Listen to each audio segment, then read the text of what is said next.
Welcome to the Gruber Morning Show. This is the Tesla Roadster portion of our podcast. I'm Pete Gruber. I'm Mark Schaffner. Good morning. Welcome, everybody. And what we have behind us here today is one of the themes in the podcast. We're showing a 2008 Tesla Roadster. And by the way, this is a completely AI-generated image. So be kind if you see some details that don't quite match up to what your expectation is. But what we're showing here is that Tesla Roadsters really don't like being in storage. And when they are, sometimes they get bricked, and it's usually pretty traumatic. We'll get into that in a moment here. First thing we wanted to cover with you is at Gruber Motor Company, we give tours almost daily. And sometimes we have entire teams coming in that want to see the operation. Mm-hmm. Well, this Saturday, for those of you that are local here, at 9 o'clock at Gruber Motor Company, we're going to have the local Lotus Club join us at Gruber Motor Company for a tour. And of course, it'll be quite revealing for them because the Tesla Roadster really is a Lotus. Styling, DNA, a number of them were built there. What time is that? It's at 9 o'clock in the morning. Okay, I got to remember that too. Okay. The Lotus 5 is going to be strong that morning. An old car friend of mine who has owned a number of exotic cars, and used to see him at Cars and Coffee all the time here locally. We used to do supercar runs together, and he either brought a Ferrari or a Lamborghini, or he had an Acura NSX for a while, and now he has the last production ICE Lotus that he's bringing to the club. So Saturday morning, for those of you interested, we'll have refreshments, and you'll get to see a bunch of cool Lotus cars, and of course the Roadsters, which are always there at our service center. I hope you guys get a couple of pictures of a Lotus along with Roadsters, just to show the similarities. I don't know that I'll be able to be there, but I'm looking forward to hearing about it. Absolutely. Jesse got an image to pop up here, charge cables. We are surprised, actually, by the amount of interest in the Roadster community in having the charge cables rebuilt. The one on the left there is the MC120 with its 12-foot, 12-gauge cord and the GFI plug on the end. And sadly enough, that cable has been responsible also for some bricked Roadsters. What typically happens is they're not always plugged into dedicated circuits, which it requires a full 15 amps when it's charging. And what happens is those GFI plugs, when operating under lower voltages, these circuit boards tend to heat up and they fail.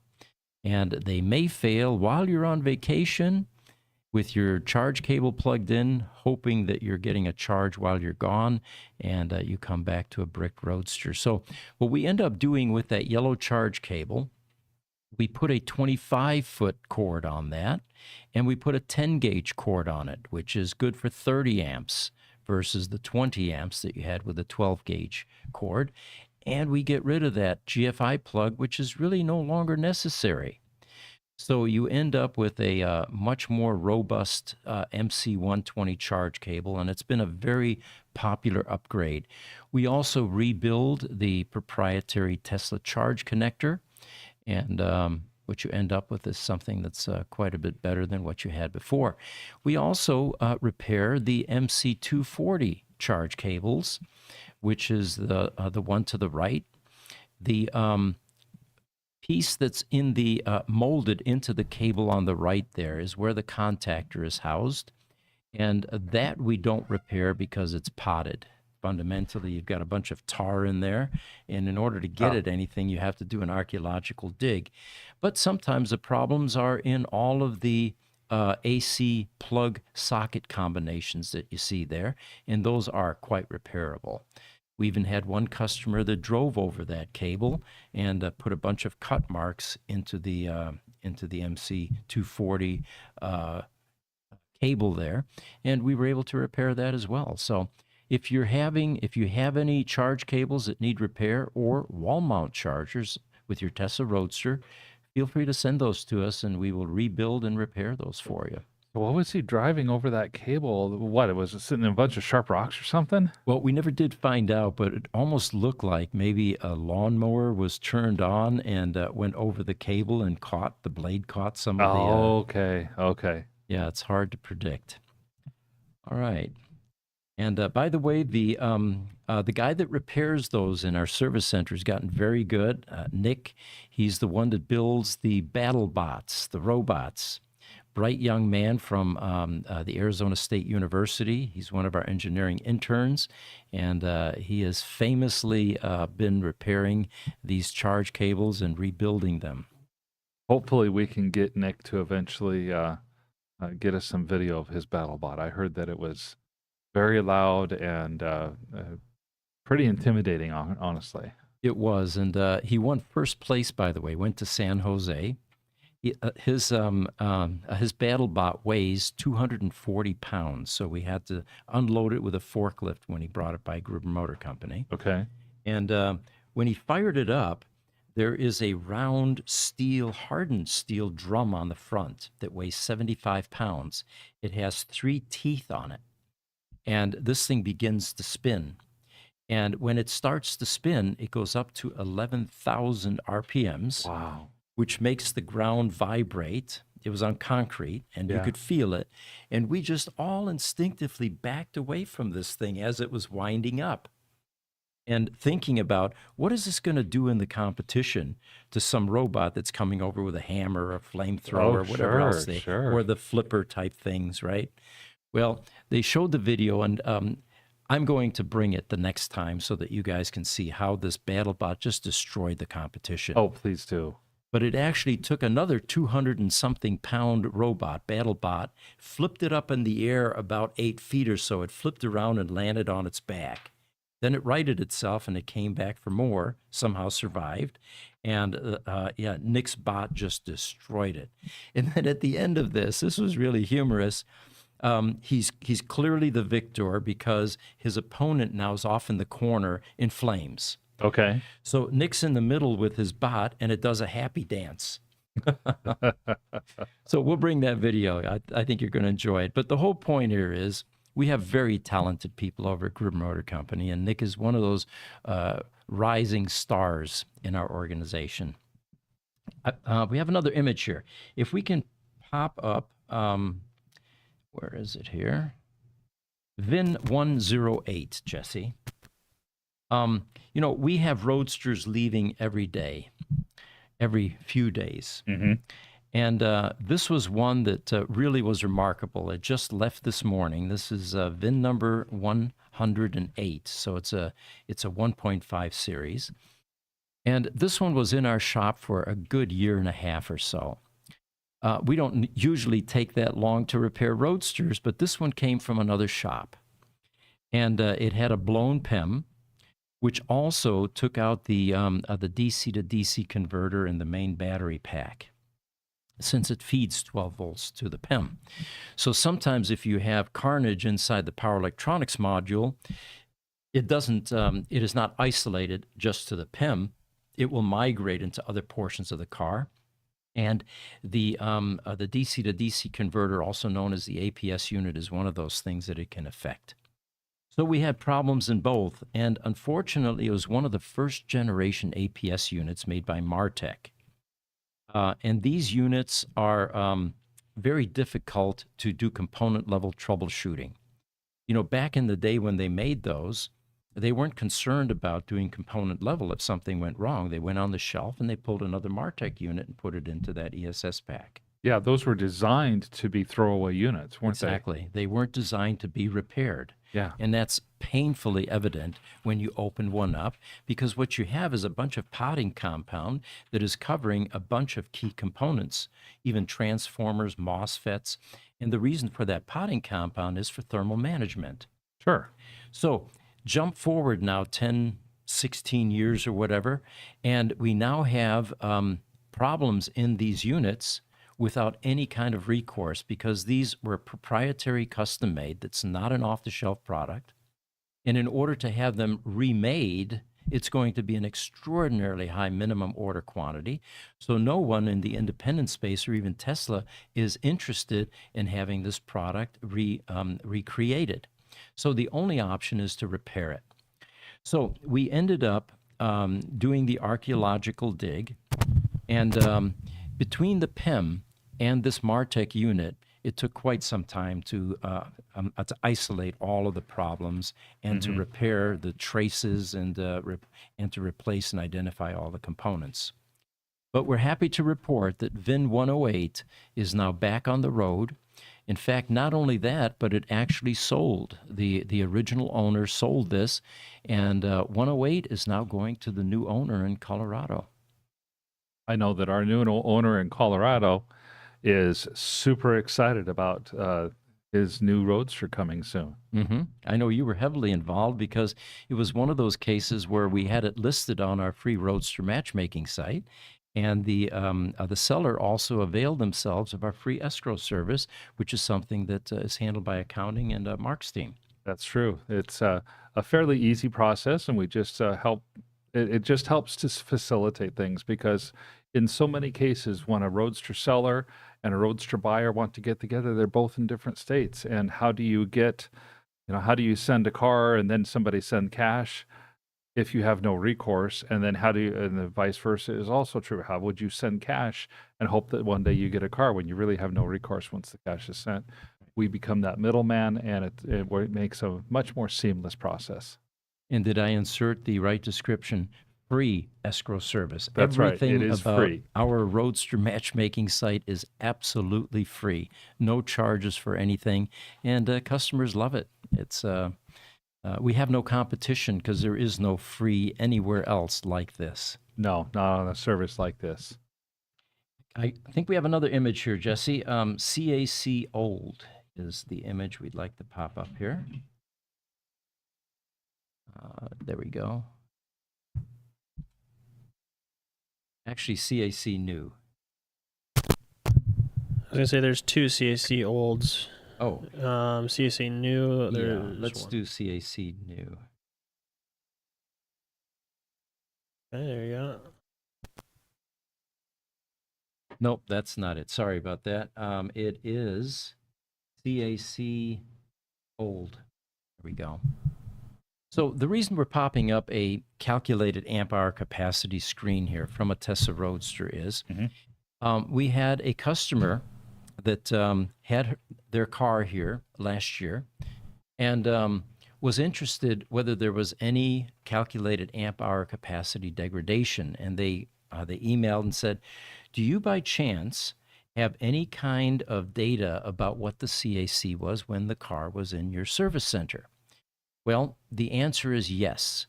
When we receive cars, there are a number of documents created. There are pictures taken of the car, the condition of the car, any kind of issues with the car.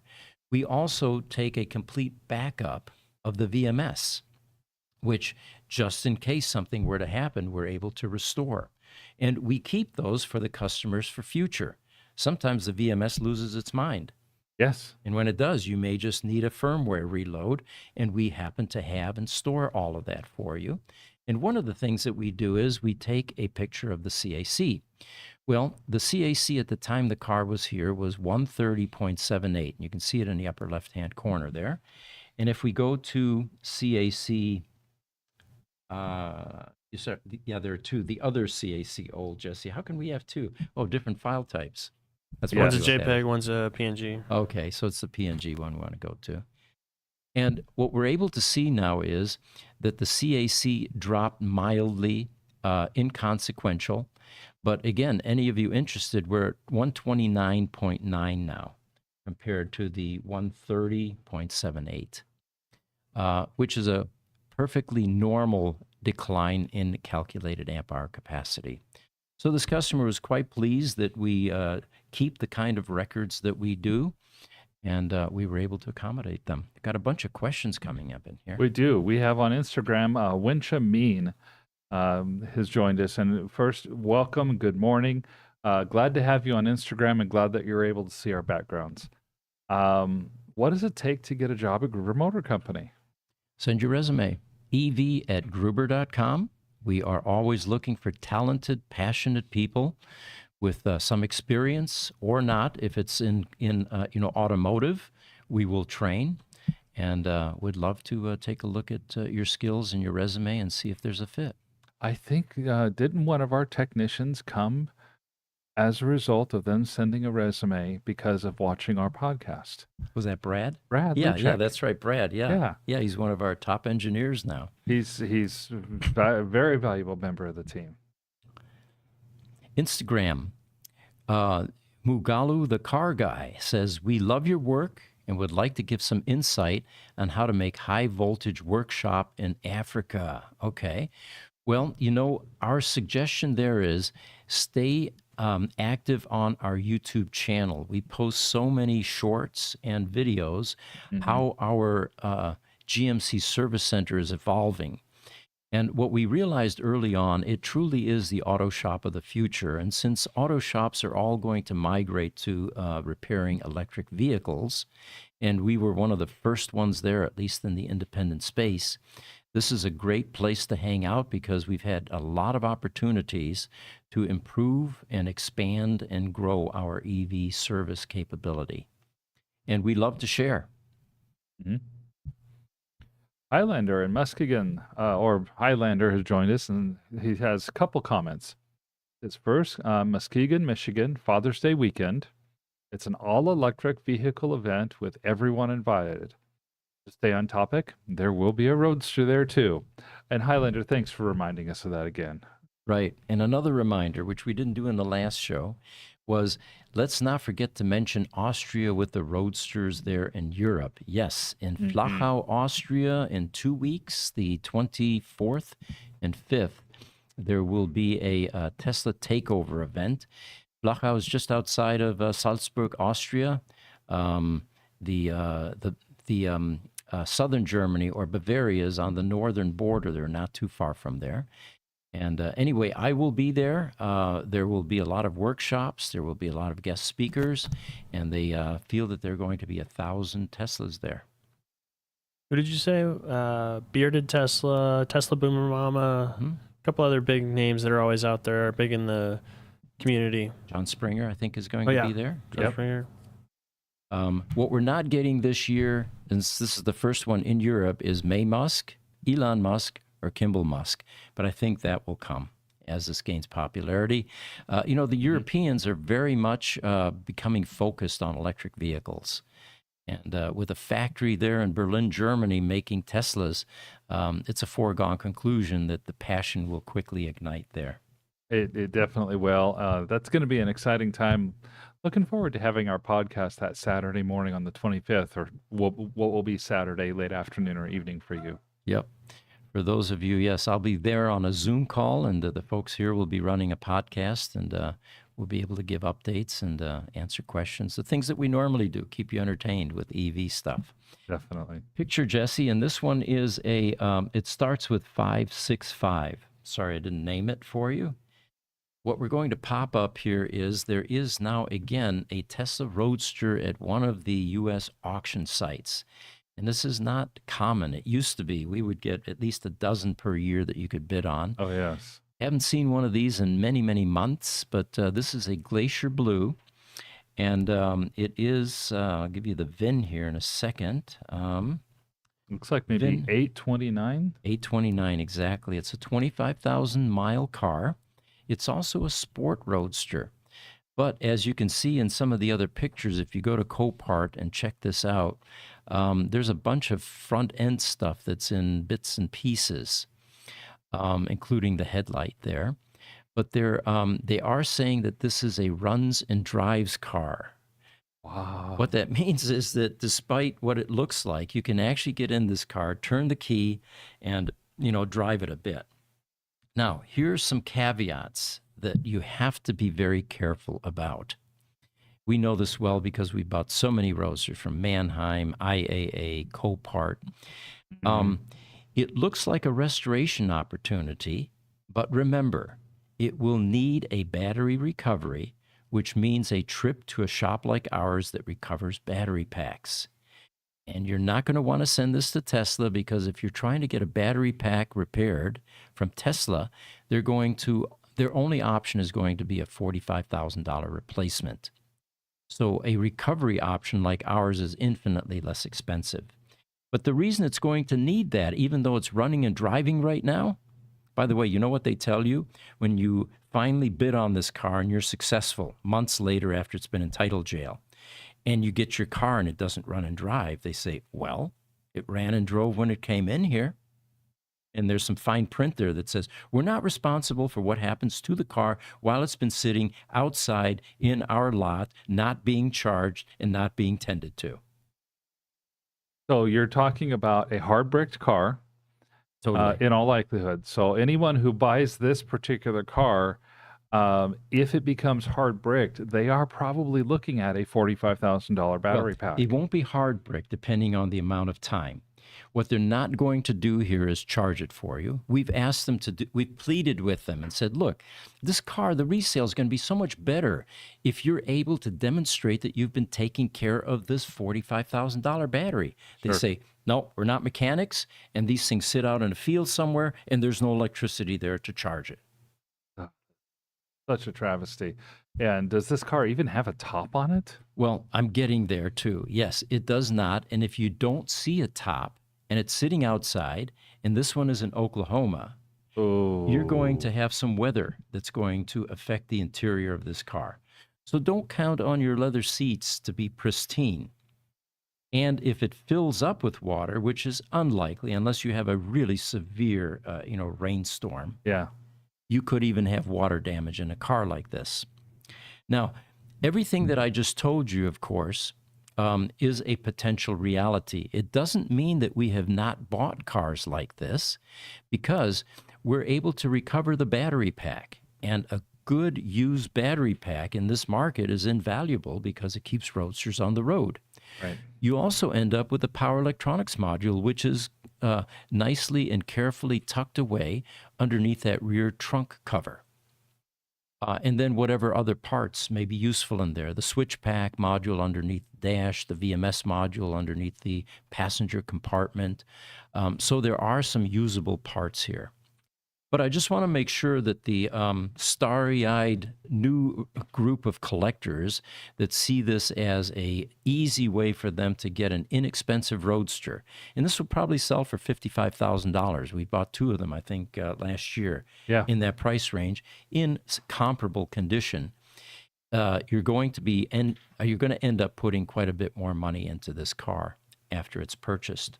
It's also going to need a front clip and a passenger fender. No, it looks like the passenger fender is okay. Passenger fender might be okay. Yep. On the opposite side, it possibly might have needed. Well, maybe the driver's fender would be okay as well. But you've got some damage over there on the driver's side that I'd be concerned about. Yeah. And then, of course, what you don't know is any suspension damage or frame damage.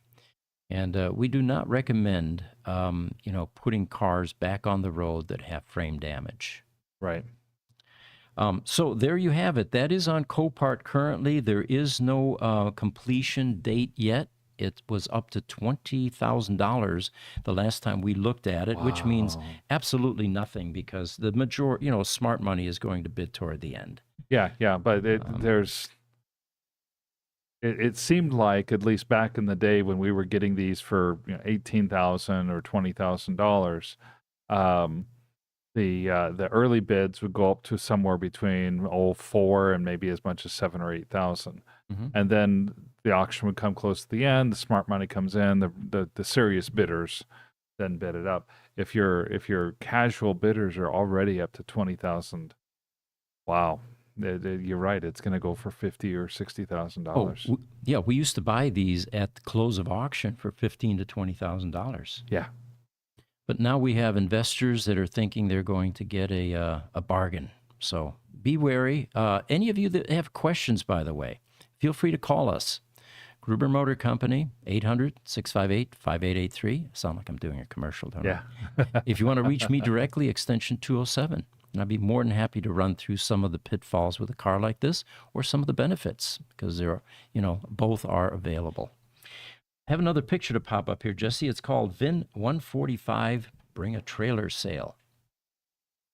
And this was a Roadster that finished bidding last week. And it was a happy coincidence that it was finishing right during our podcast. Remember That's that? right. We had this one on live, and we were watching the price go up. When we first saw it, we were like, "Yeah, this is not bad." It was at $88,000 or something like that, and we thought that's if that's where it ends up, that is actually a really good price for the Roadster. And then it just kept going up and up and up. Mm-hmm. The reason I showed you 3 different auctions there, one was within a week of each other. The one that just sold, and this broke the recent Bring a Trailer records because cars were typically selling Roadsters $79,000 to $88,000, as you can see in the 2 on the right there. This particular one reached $110,000. And what is so ironic is the 2 on the upper left there, same color, same year, mileage a bit different. One is 6,000 miles, the one on the left, and the one on the right is a 24,000-mile Roadster. But look at the price difference. We've got one that sold for $75,500 and then $110,000. So the lesson there is the auctions are unpredictable, and it can go both ways. This 110 is highly unusual for what Bring a Trailer has been fetching recently. If you notice the one on the far right there, that one sold for $71,000. Now, all 3 of these are functioning Roadsters.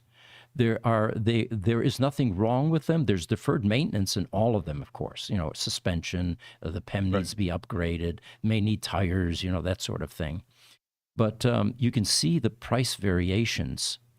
And when you have one that sells for $110,000, what that means is that there were 2 people that badly wanted that car. Yeah, you have to think that because if you do the math, going from 6 to 24,000 miles is that's only 18,000 miles. It's almost $2 a mile in price difference between the center Roadster and the one on the left that sold for so much more. Are you going to pay $2 a mile to not drive a car or that you bought at auction? I don't know. Wow. Well, then we also find that there are a couple of types of collectors. There are the ones that are looking for that pristine, extremely low mileage car that they never intend to drive. Right. We've got one right now that sold. It has 38 miles on the odometer. If you were to take that car out and drive it, it would cost you thousands of dollars every mile that you put on that car because of its loss of equity or value. So you take the one on the left there, that's a 6,000-mile Roadster. Typically, the collectors looking for low-mileage Roadsters that they plan to park and simply buy because of low mileage isn't going to be a 6,000-mile car. They're going to most likely enjoy this car. Probably. That's exactly right. The 6,000 miles, it's low, but it's not really collector low. Right. And, one thing that this car did have going for it, 6,000 miles was put on a car and then it was put in storage for, I think, 10 years or something like that. So one might then say, well, maybe it doesn't have all the deferred maintenance. Well, a Roadster is going to have deferred maintenance whether you drive it or not. The electronics, for example, those electrolytic capacitors inside that power electronic module are going to age and deteriorate whether you're putting miles on it or not. It doesn't care. Right. It's less about miles on that power electronics module and more about just the straight age. Yeah. And then suspension components. Well, that might be argued. Well, okay, rubber is going to dry and become brittle as it ages, but use is going to accelerate that process, or shocks, for example. Sure. But anyway, we found it interesting that Bring a Trailer has this wide gap or this wide variation, especially in a couple of cars that really aren't that much different. And if you notice the dates there, one sold a week earlier than the other one. 2 weeks. That's something else. All right. We've got a comment here. Highlander is saying, go Team Gruber. We're going to get that million. No, he's referring to 1 million subscribers. He says, I'm calling Mark and Jesse. If you guys get done with lunch, I had to be about 2 course of the Highlander. And this all this talk about subscribers, it is one of the measurements as to what popularity is on social media. And we've been blessed with a rapid subscriber growth.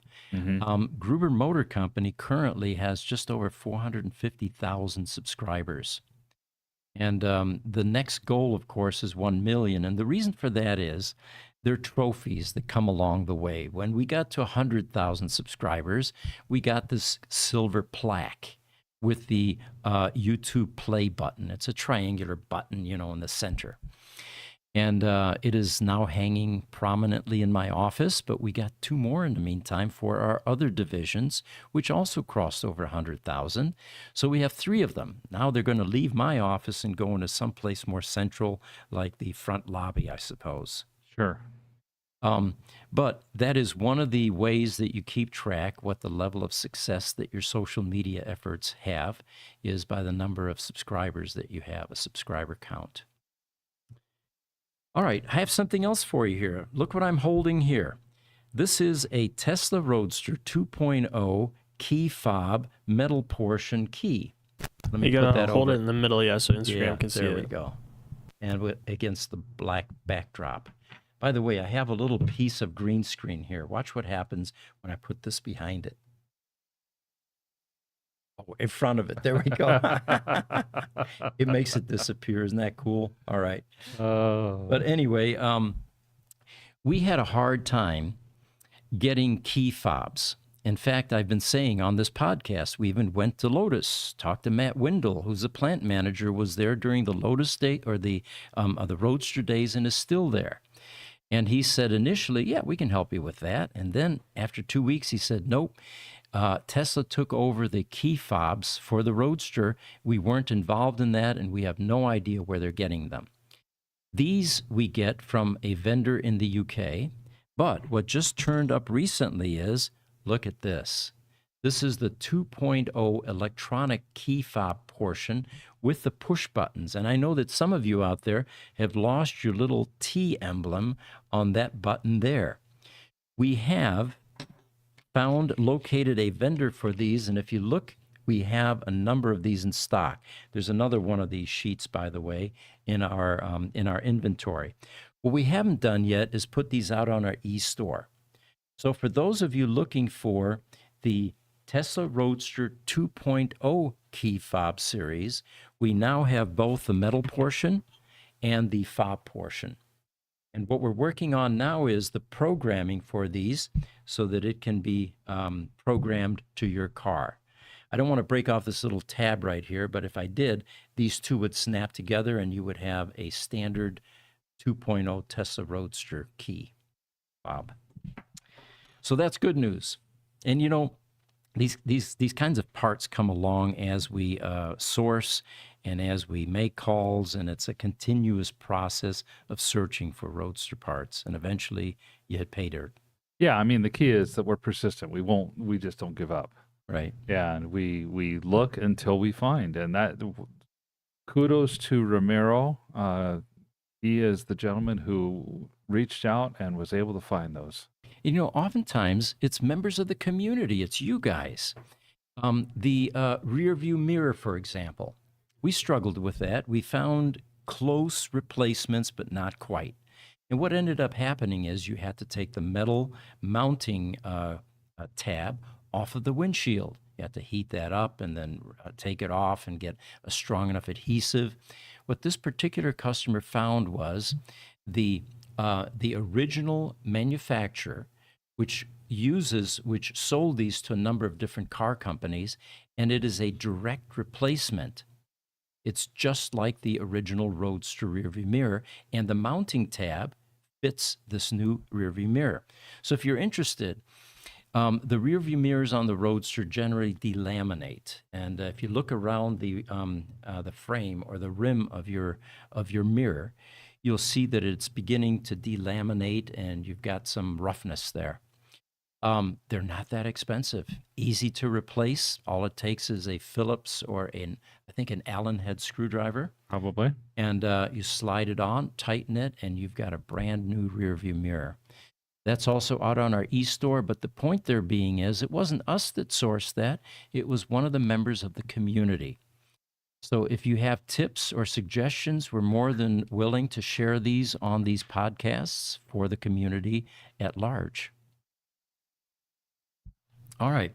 We had a customer come in end of last week, actually, Friday, from Mississauga, Ontario, Canada. And he took a tour of the shop, and he was also looking at some of the Roadsters there for sale. On the Roadster matchmaking site, there are, I think, over half a dozen now that are in our service center being sold by the owners. And there's a little icon in the upper left-hand corner of any of those listings that show you whether the car is here or not. The advantage of having a vehicle here is a number of things. We have a number of people that come through here that may be looking for a Roadster, and they'll see your car. The second one is if you fly in, many of the sellers allow people to test drive their Roadsters. And what we end up doing is we're a vehicle dealer, so we'll put a dealer plate on it. You're now fully insured. You're fully legal to be on the road, and you can test drive that Roadster around Arizona. So those are some of the advantages of listing the car with us and or selling it from here. And I think we've got another 2 now that are coming available for sale. One just that was sold actually is being resold at this point, right? So That's 3. right. One that was sold. They were starting our escrow service, and the buyer decided at the last minute to back out and said, "No, I actually don't think I'm going to get this Roadster at this point in time." So that one's going back up for sale. It's at our location, and then I think we have 2 more coming in. Okay, that's the sterling silver. We'll put that out there for play again then. Yes, I'm definitely. taking that off. On Facebook, there are a few Tesla sites that are focused on Tesla Roadster. The one I want to tell you about that's really gaining some nice momentum and some additional, members is the Tesla Roadster Owners Group. And for years, the rules for being a member of this group was that you must have a Tesla Roadster. You must own one, and you need to provide a VIN in order to become a member. Mm-hmm. What we realized is that there is some talent available in the ex-Tesla and the Tesla community, people that are still working for Tesla or used to work for Tesla or used to own a Roadster. And what we're doing now is allowing the Tesla people in that site because they have so many insights to share. So if you're interested, Tesla Roadster Owners Group, when you get to the question of VIN, just type in Tesla. And you will be allowed membership into that group and be able to participate and share some of the ideas and suggestions for how to keep our Roadsters functioning. Yeah, that's. I'm glad that they're going to be have been invited to join the group. Hopefully, we get more of them coming on. I realize that with the recent round of layoffs, it's probably a lot more former Tesla employees Ex-Tesla, than current Tesla employees, but. I have another picture to show up here, Jesse. It is called Paint Damage 1. And this is from an owner in the UK that had some PPF removed from his Radiant Red Roadster. And we just want to issue a warning here that you need to pick the shops carefully. You need to find some that have had experience removing PPF.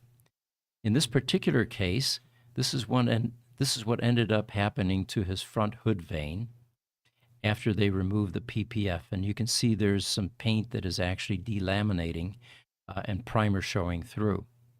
This, of course, is going to require a repaint.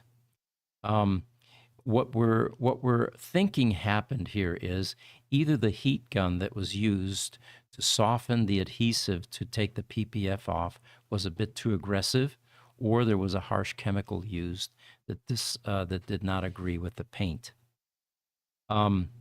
The owner at this point for this car, since in the UK we're going into driving season, Right. is going to do a spot repair and then later on have some repaint done. There's another image here, Jesse, and if you can bring up paint damage -2. He also showed us some bubbles that were in his paint on his Radiant Red. And we were kind of puzzled as to how a PPF removal could have anything to do with this. But as it turns out, in the UK, apparently the humidity is high enough that if the paint lines or the compressed air doesn't have enough dryers, you get water into the paint, this type of bubbling is not uncommon in extraordinarily high humid environments. In fact, Oh, sure. Okay. one of the other friends of his in the UK who has Lotuses showed him something comparable to this on the front hood, the same type of bubbles. So again, pick your shops wisely. If you're having paint done, this was most likely at the factory in Hethel, UK. And make sure that they have experience working in whatever environment they're in. And if it is a high humidity environment, ample paint dryers to make those compressed air lines as dry as possible is important. Yep. It's one of the problems we don't have here in Phoenix. That is true. You know, I have compressed air in my garage. I do have the dryer on the line.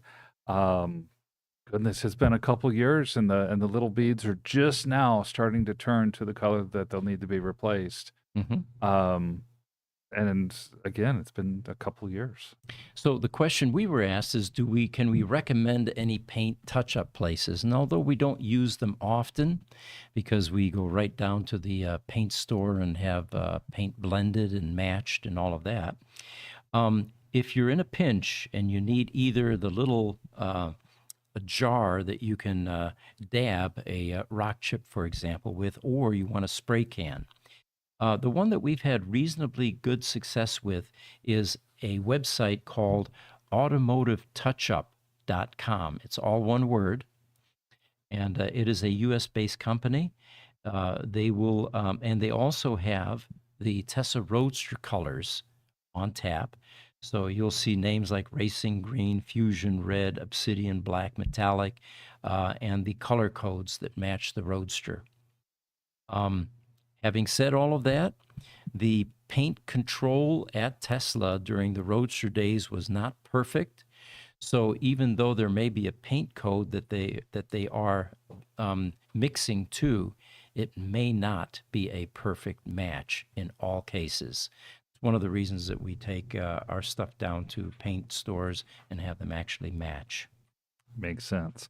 Well, and the fact that it's a 14 to 16-year-old car also makes a difference too, because the paint color will fade or change over time. And the car, because the paint is changing or fading or aging all together at the same time, you don't notice it on the car. But then when you put new paint over next to the old paint, you say, oh my gosh, these are completely different. Yeah, yeah. By the way, Highlander says it's crazy how low the price is on original Roadsters. You're right. A couple of years ago, the average price was in the $120,000, $130,000 range. Mm-hmm. A car with pedigree would go 200, often 200 plus. We had one that sold for just under 300. The Chinese Roadsters, for example, those got way up there as well. Yeah. But currently, there is a glut of Roadsters. The inventory is too high. The cars for sale, just too many of them, and it is definitely a buyer's market. Now, we don't give investment advice, but in a buyer's market like this, for a car like a Roadster, it's probably a bargain considering where these cars are going to be in the future. Remember that the Tesla Roadster is the car that started the EV revolution, that is attached to a company that has become the most successful car company in the world. So they're going to be around. We're not going to see a Fisker type thing where the cars are being dumped and they're going to end up in landfills because they can't keep them running. The Tesla Roadster is destined to be a collectible car. So the advice in investing typically is buy the dips and sell the peaks.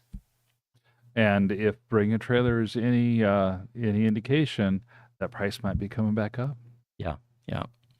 But in the meantime, keep an eye on Bring a Trailer because they've been able to get some of the lowest prices for Roadsters that we've seen most recently.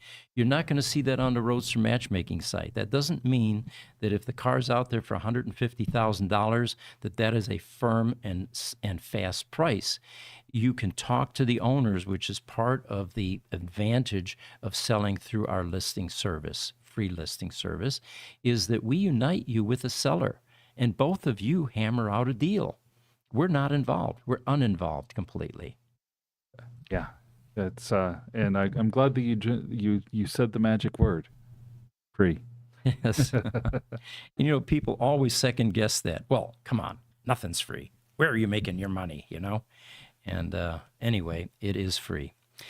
So we've got another individual that popped up here. You've probably seen him on Facebook. If you're on Facebook, Tim Valcaniers. And he emailed me and he said, "Hey, Pete, I'm listening to your Roadster podcasts. I'm now on number 48, the next one in line from 2/13, February 13. The Europeans, by the way, do it backwards. My wife was all confused when she got the dates when we're going there. I had to explain that to her yesterday. He says, but after 48, there is no number of podcasts anymore if I search on YouTube. Well, we talked about that this morning. We're going to go back through and put the podcast numbers on there so you can see where they are aging or where they're located. On YouTube, you'll typically, by doing a search, will see them in the last order or the last like one. Date order. Yeah, date order. Yeah. But anyway, what he's telling us, and he's in Belgium, by the way. He's also a Lotus repair organization, but he loves Roadsters, and he's got one now that he's working with converting. So he says, I also have my replacement battery for my Roadster somewhere this month, and I'll post it on Facebook and send you some info. So we have yet another individual that is another innovator that is working on a Tesla Roadster replacement battery. Remember, we've got Ev McNeilson, Chris Rosa. We've got Jerry Gibson up in Washington State. We've got Marco Nolte in Germany. And now we're adding Tim to this list. And what he says is he's working with this, with creating a battery which will have a total of 100 LiPo cells from Kokam, K-O-K-A-M. And he has a strategy how he's going to fill up the battery pack with these cells. LiPo, by the way, is lithium polymer battery. And if you're interested, look up the specs on this battery by going to Kokam, Kokam.com, I believe it is. And you can get some of the specs. So it looks like we've got someone else that's working on a replacement battery. Oh, Resell. I left them out. Chad Nagalaki. Also working on a replacement battery. None of them, to my knowledge, at this moment in time, have a product that you can actually put in your car or that is driving, except for Marco Nolte, who actually showed his car driving, still has some integration issues. And that's going to be exciting to see any of these innovators coming up with a solution. Then we'll have to see how they scale and how they're able to meet demand. Yeah, and looking forward to seeing it. Very much looking forward to watching them drive their Roadster to see that they can put these in. It would seem to me that putting a new battery pack together, even if it's the same voltages, amperages, etc., it's different. So it's going to behave a little bit differently to the electronics, and it would be virtually impossible to have a battery just slide right into that pack and be 100% identical specs. Right. So if it was, I'm sure we'd have several battery packs already built. And what these innovators are working on also is improvements. Not everybody wants to carry a 1,000-pound battery pack around with them in a little sports car like this. So with less weight, the handling should improve, the horsepower should improve, the 0 to 60 times will improve. There will be some suspension changes necessary as you trim weight on these cars because they were really dialed in with the exact configuration that we have here. And then, of course, different budgets. A smaller battery means less cells, means less cost. Right. So we're anxiously looking for how these innovators are going to bring product to market. Now, getting back to our theme here, which is that Tesla Roadsters don't like being stored. Here's another sad story that just popped up, and this was from Belgium. He says, sadly, my Roadster's battery, it's VIN 184 from Signature 250. In Europe, they had 250 signature cars, in US 100. It died while at a local body shop for a scratch repair. This happened in September of 2020, so we're talking 4 years ago almost. It had a healthy CAC of 150, and there was some insurance company involved, and the insurance companies are very fickle about honoring any kind of damage like this because Tesla was very firm about what needed to be done in order to keep a battery alive. Right. He says the battery was charged. It was at 78% when it left home. It was at the body shop from August to September 13th. It was a 2015 replacement battery pack, so it was an R80 pack to boot. And they're more fickle. We've seen that before. We had one come out of New York that was an R80 pack that got bricked, and we thought, well, there's plenty of time because we can recover up to 6 months. Turns out those first-generation R80 packs bricked fast and went to hard brick status very quickly. So anyway, he says any help is appreciated. In the meantime, he said he has shipped his car to Mars Orbiter for repair. That's Conrad Buck's organization in Germany. Highly competent, and we'll see if Conrad can turn this around. But anyway, here are our takeaways regarding these cars getting bricked either by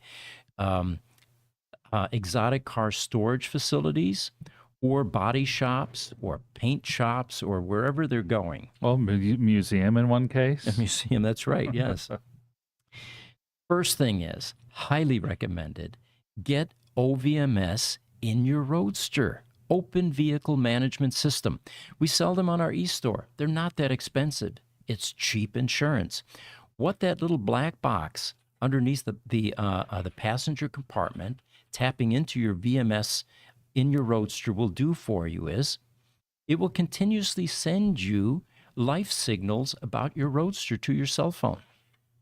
It will keep you in tune with what's going on, whether the state of charge is getting too low, whether it's about to get bricked. And then you can take appropriate action. Even if you're on vacation across the world, you call your neighbor and say, hey, can you check my circuit breaker at my house? Did a thunderstorm roll through? If you've got a caretaker taking care of your house or your car, go inside, look at the Roadster, what's going on, change the charge cable, whatever it is. Get yourself OVMS because it's the only thing that's going to give you early warning that your Roadster's about to get bricked. Your Roadster will tell you, and it will sit there and beep. But if the people hearing the beep aren't recognizing what that sound means, it means nothing. Right, and that second generation cell phone service, which was discontinued in 2014, was still out there. Then sure, your Roadster would be telling you on your phone. Unfortunately, it's not, and so you need something like OVMS. Exactly. The other thing is the quality of the body shop or the repair organization has nothing to do with whether they will kill your Roadster. We have seen highly competent shops. One was a consignment shop in California that had hundreds of millions of cars under their care and keeping, just didn't know what to do with 3 Roadsters, and they bricked 3 of them in short order. So it's not the size, quality, competence of the shop. We've seen some excellent shops just plain drop the ball over and over again. Got another one now that's coming in. Same thing. It's at an exotic car storage facility. Had no idea that the Roadster didn't have a 12-volt battery that could easily be replaced if it went dead while being stored. and it's coming in for a recovery at this Oh, point. is this the one where they called and said, "Hey, we think the 12-volt battery is dead. Yeah, give us another 12-volt Can you get us battery. another 12-volt Yeah. battery really quick?" And you're like, "Well, okay, but what VIN number are we talking about?" And then they were, VIN 300 and something or something like that. Yeah, and there is no 12-volt battery. Yeah. So anyway, yeah, it's not the companies you're sending them to. Cars just don't die without keeping a battery charged, other cars, but the Roadster does. All those other cars you see in that lineup there, if any of those 12-volt batteries go dead in those ICE cars, you just go to AutoZone and get another 12-volt battery. That's all it takes, and it will crank and start up for you. Yeah. And yet, wow. But the Roadster has an Achilles heel. And then the final thing we encourage all of you to do, proper and thorough training any of these shops that you take them to or these storage facilities. And don't stop there. Audit, check.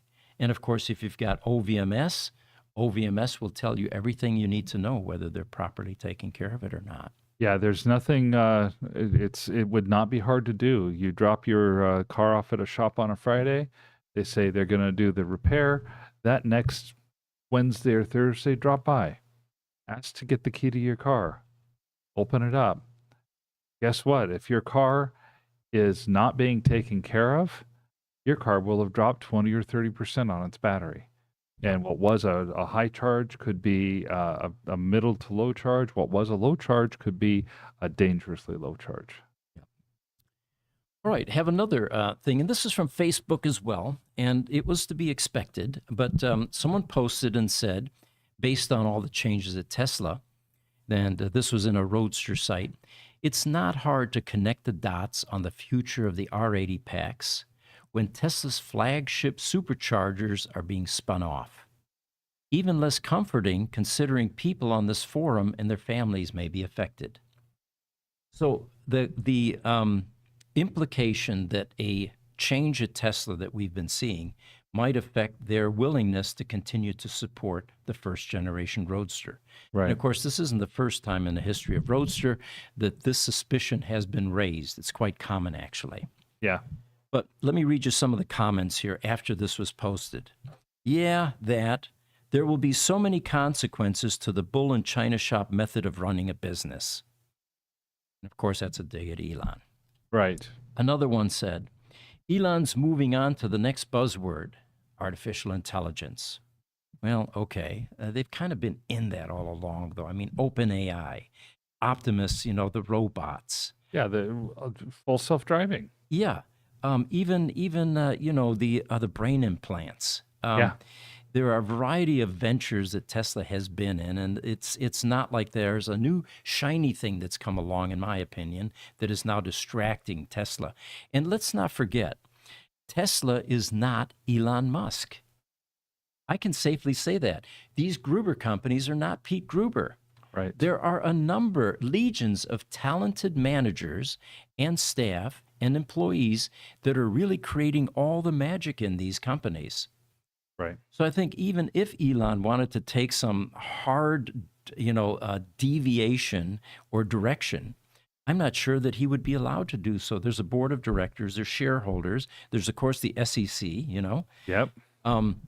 So I'm not in agreement with some of these predictions. So my response to that was, we are in constant touch with Tesla Roadster service management, from the service centers to the very top levels of global service management, and testing the commitment level to continued Roadster support is at the top of our list, always has been. Speculations spawned by recent changes at Tesla is perfectly normal and warranted, as cost cutting seems to be the basis for many of these changes. Aside from the fact that we are getting no indications any support changes for first-generation Roadsters are underfoot, there are a couple of other compelling reasons we feel that support will continue. One, we knew that at $29,000 plus tax, the 3.0 R80 battery pack project was underwater. We ran the spreadsheets. Yeah. We would love to have been in the battery pack creation business for Tesla Roadsters. But no matter how we ran the numbers, we could never come up with a profitability viewpoint on that project. Well, and have you noticed all of the different people that are building battery pack replacements that are trying to get them into the Roadster? Every single one of them is taking a different approach than putting a whole bunch of the 18650 cells together. Right. Why? It's simple. It's the economics of it. It doesn't make sense. And then you have a reputation issue as well. Tesla has been making these packs since 2007, 2006 even. And, their design is mature. And they're going to be around to support it. Right. The target now is $45,000. If you can come in under that, and you'd have to do a substantial, change, then I think you've got a shot at competing with Tesla for this pack. Yeah. And I think with some of the technologies that these guys are talking about doing, the lithium polymer packs, yeah, that might work. But there's definitely going to be some challenges. So our two reasons that we feel that there are no changes underfoot, aside from the fact that no one is saying anything at Tesla. At $29,000, it was underwater. Raising the price to $40,000 plus tax restores this as a revenue-generating venture for Tesla. So if they're truly cutting costs, why would you cut a revenue-generating portion of your business? Makes no sense. Yeah, you're not going to. But the final caveat here is number 2. Do you really believe Tesla will be able to sell a $250,000 second-generation Roadster to the well-heeled and collectors if the reputation is that they will pull support for this car at some point in the future?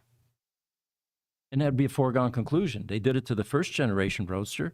Why not do that to another niche car, the second-generation Roadster? Right. So I think Tesla is pretty much stuck with the fact that they're going to have to continue to keep that first-generation Roadster alive in order to have a chance at selling any of those second-generation cars. Yeah. When Tesla didn't realize how many cars there were out in the world, and the Roadster kind of lost its press, that was one thing. But now the Roadster is still getting a lot of love and a lot of attention from a lot of people. And as a result, Tesla can't hide behind ignorance anymore. Right. Jesse, got another image to pop up here. This one's called Lightning Green. Lightning Green is a Tesla Roadster color that was available only in 2011. And I think it's a Subaru color. But it's striking enough to where Tesla decided, all right, even if it's Subaru, we're going to go ahead and use it. This is a car that came up for sale. And as you can see, that icon in the upper left-hand corner says that it's in our shop currently for sale. So if you wanted to come here, you could test drive this car. Someone asked, well, how many Lightning Green Roadsters were there? The next image, Jesse, is Lightning Green-23. And what we're showing here is a screenshot of the Tesla Roadster Registry or census program on our website. And there are 23 Lightning Green Roadsters out of 33 that were originally produced. So 23 have been accounted for. It shows you where they're located and what the VINs are. And this is the extent of the information that we make visible. We do not put owner information, phone numbers, addresses, anything like that, just country or city and state in the United States. What was suggested actually is that we do a pin map of the registry. It's an excellent idea because there are almost 2,000 Roadsters out there. Maybe people would like to see where on the planet Roadsters are. Where's the heaviest concentration, the heaviest population? I think that's a great idea. That was actually Chad's idea from Resell. And we are working on it, Chad. We started to use AI and then figured out that there are actually programs that have been around for a couple decades or more that do this very thing. So we're doing both at this point. Yeah, and it should be a fairly easy thing to do. We've already got the data, and getting it converted so that it can go to a PIN map will be an easy process. Now, once this screenshot of the registry showing all lightning green Roadsters got posted, someone piped up and said, "I noticed that the registry list does not it shows my lightning green as a base model instead of a sport model, so we changed it to sport this morning." The point here is your updates out there, the owner community, are vital to keep the census accurate. And Tesla watches this census. One of the original reasons for making this available and visible was because a few years ago, no one really knew how many Roadsters were out there. And if Tesla was going to pull support, that would probably be the reason they did it is, well, there just aren't enough of you out there. So we started this, and lo and behold, we were accounting for almost 2,000 Roadsters at this point out of 2,400, which indicates there's a strong community out there. Yeah, it definitely is. All right. One final thing that I have for you is one of our customers in New Jersey is going to be part of a Roadster Rally. And this is going to be May 11th, this Saturday, actually, on the boardwalk in Ocean City, New Jersey. And what they've done is invited a bunch of cars, including a bunch of Roadsters. Not all Tesla Roadsters, though. They're going to have a Eunice Roadster. They're going to have a Tesla Roadster Sport 2.0, a Ford Model B Roadster, Ford Model A Roadster Deluxe, and a Mini Roadster, and a BMW M Roadster, and a bunch of other cars. A Speedster is going to be there, a Ford Daytona Thunderbird, Alfa Romeo Spider. Anyway, I won't read you the whole list here, but for those of you that would like to see some cool cars, again, May 11th, on the boardwalk, Ocean City, New Jersey. So that is coming up this Saturday. I hope that they take pictures of the Lotus Elise next to the Tesla Roadster, and they see that they're almost twins. That would be cool, yes. And then finally, we want to plug the Tesla takeover in Germany, Austria, sorry, yes. Yes. And it was kind of funny because my daughter's birthday is Cinco de Mayo, Sunday. So I called her up, wished her happy birthday, and she says, "So, are you preparing for your speech at the takeover?" And I said, "No, I usually just wing these. I get up there, and maybe somebody will ask questions, but I'm not into preparing." She says, "Well, you better, because remember, at my wedding, you deviated and you began giving the attendees financial advice." And I do remember now. I don't know why I got on this topic, but we were probably having a heated discussion just before I got up there about finances. So I get up there and I continue with it. And I said something like, "You know what? You will always have money if you learn to spend less than you make." That's right. So That is so true. my daughter advises that I prepare. Well, maybe a little 3x5 card with a couple of topics so you can keep to them or something like that. It might not be a bad idea. I see some people use their cell phones. Yes, that's becoming a thing. Yeah. But the problem I have with that, when I got laser surgery to fix my, eyes, short range vision, now I have to have readers, in other words. That no longer works. Okay. But anyway, I will sort it out. For those of you that are going to Tesla Takeover, it is May 24th and 25th in Flachau, Austria, just outside Salzburg. Look forward to seeing you there. Tesla Boomer Mama will be there. John Stringer is going to be there. He's with the Tesla Takeover in the U.S. The Bearded Tesla is going to be there. I think I'm leaving some people out, Jesse. You think Sandy Monroe will not be there? John Stringer's and I think that's who we mentioned before. Stringer, Boober Mama, and Bearded Tesla. And a Bearded Tesla. Kimball Musk will not be there. Elon will not be there. And May will not be there. But when Europe gets big enough, I suspect that those guys are going to show up as well. So in the meantime, it should be a good event. They'll have 1,000 Teslas there and keep the sustainable energy movement very much alive and going into Europe. Few questions here. Why don't we finish those and then we'll close? I think so. First is Highlander. He says, find art in fine wine age. This is referring to the Roadsters. Right. Well, it's just like a Roadster. You want to talk about a greater investment. He's implying the Roadster is a great investment and it gets better with age. Wish I could afford it. Mm-hmm. TikTok, political dissident. I agree with his take. All YouTube haters aside, Sandy's. I think he was talking about Sandy's take. This is from a little earlier in the show, and Sandy Monroe is pretty opinionated and has some interesting takes on all things EV. Mm-hmm. Now we've got Level Null chiming in. Now I don't know who that is, but he says, he or she, integration issues solved, in a big smiley face. Okay, well, it sounds like one of those innovators we talked about has solved the integration issues. I am wondering if that's Marco Nolte. Don't know. I don't know that for sure. If his integration issues are solved, that would be amazing. My suggestion is email us at ev@gruber.com. We'll bring it on the next podcast next week. And the whole Tesla Roadster community is anxiously waiting for some progress report on how all of you out there are doing with a replacement R80 battery pack. Yes.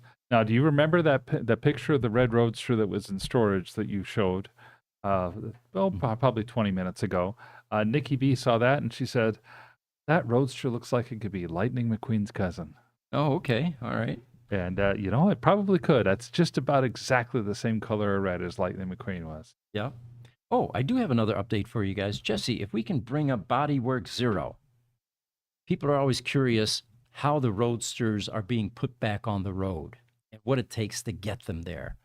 Got a local customer here that twice was rear-ended within a year. First one wasn't as bad as the second one. The second one actually took the trunk lid, pushed it into the hard top, and crumpled part of the both sides of the quarter panels. And there you can see one of our master mechanics really getting into his work, prepping the inside of the quarter panel body damage there, stripping it clean so that we could reinforce from the rear. Mm-hmm. After this picture, we go to Bodywork-1.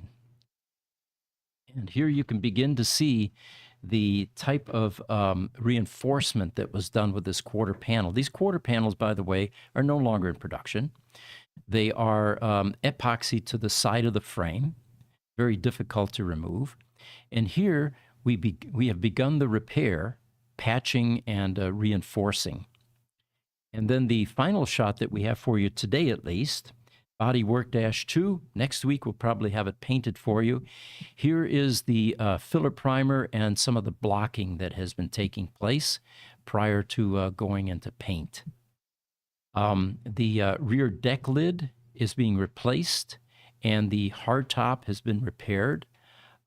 So this radiant red Roadster will be on the streets of Phoenix here within the next month or so. It's looking pretty good. Yeah.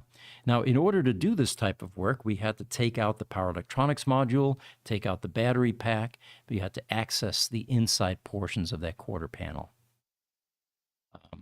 And then the trunk, I think the trunk tub is also being replaced. So there you have it. This is our Tesla Roadster weekly show. We appreciate all of you joining us. Leave your comments, likes and dislikes on the video. It's on our YouTube channel under Gruber Motors. And, we appreciate you joining us. Not dislikes. Don't leave dislikes. Oh, don't leave dislikes. Yeah, okay. Or at least tell us why you dislike it, and we'll try to correct what it is you're That's right. having some heartache about. Well, we will see you this next week. Thank you for joining us.